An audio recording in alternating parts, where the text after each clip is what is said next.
Good morning.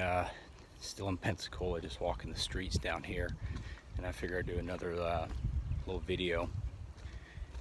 And today I want to talk about conventional education and the impact.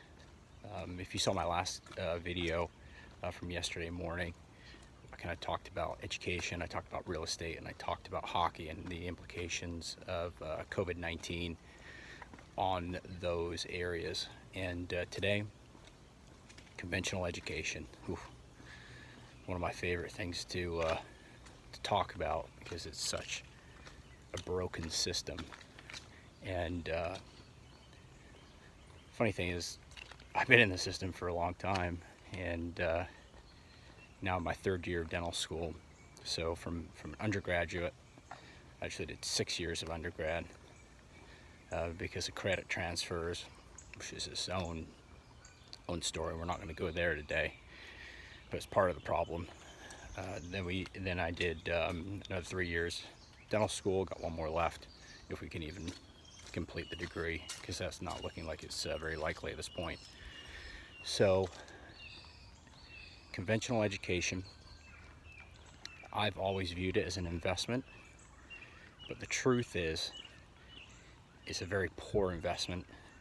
And that's even coming from somebody like myself who has gone into a field where you should get a pretty good return. Dentistry and healthcare professions usually give you a pretty good return on your money. But the problem stems from the fact that they're actually not selling you an investment.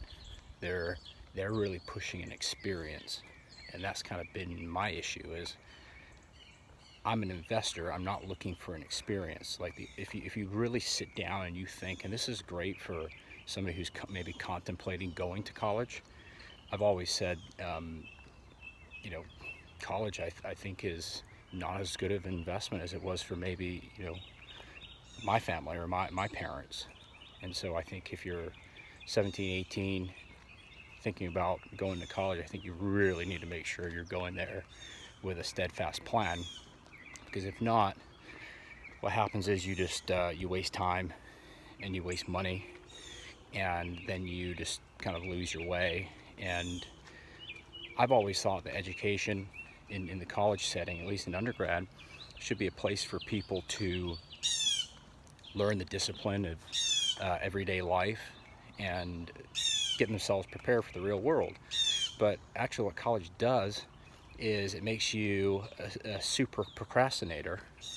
It makes you very inefficient, and it pushes you in a direction which is counterintuitive to what you should be doing, which is getting sharper and getting skills that you can actually use out in the real world.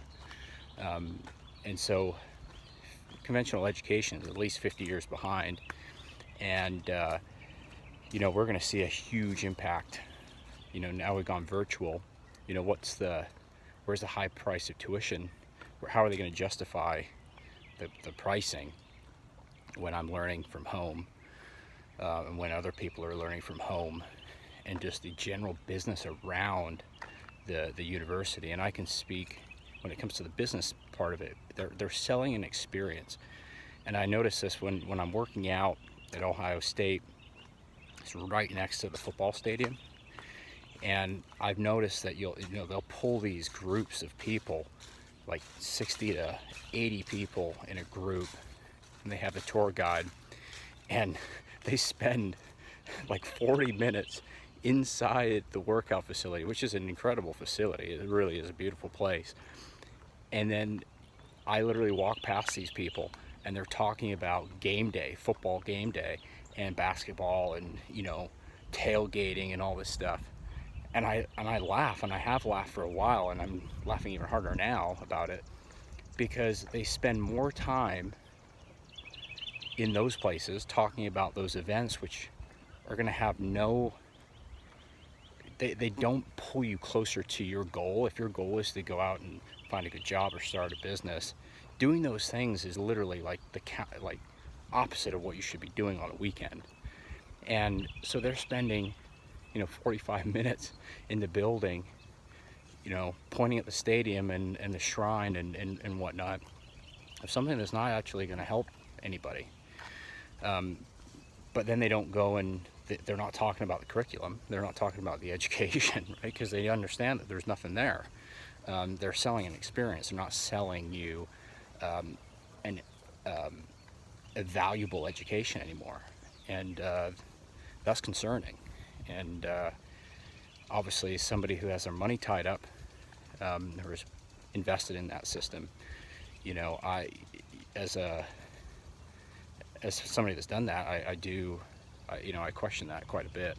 And you know, if you're a younger person, especially with what we have going on right now, I think you're going to see a huge shift. The educational system is really going to have to figure it out, figure out what their game plan is. And you know, a lot of money gets poured in, and that's the other problem too. You know, back, you know, when my parents went to school, loans, you know, for college were not a big thing.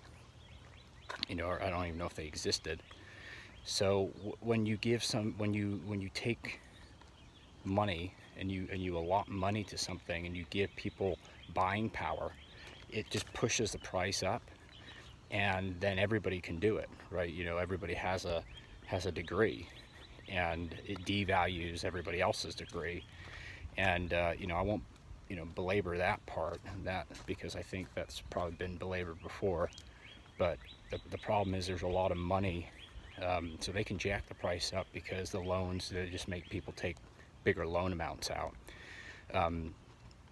Thankfully for myself, I paid my undergraduate out of pocket. You know, I didn't, you know, and the small loans that I did, I paid off right away.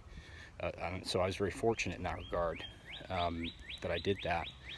And then in dental school, 3 out of 4 of my years are paid by the Air Force, and I'll give them time back when I'm done. So my classmates are going to be close to $500,000, $600,000 in debt when they leave. That is just insane for what you get, and that's kind of where there's going to be some questions that are going to be asked, and that's, you know, we're talking about graduate level education.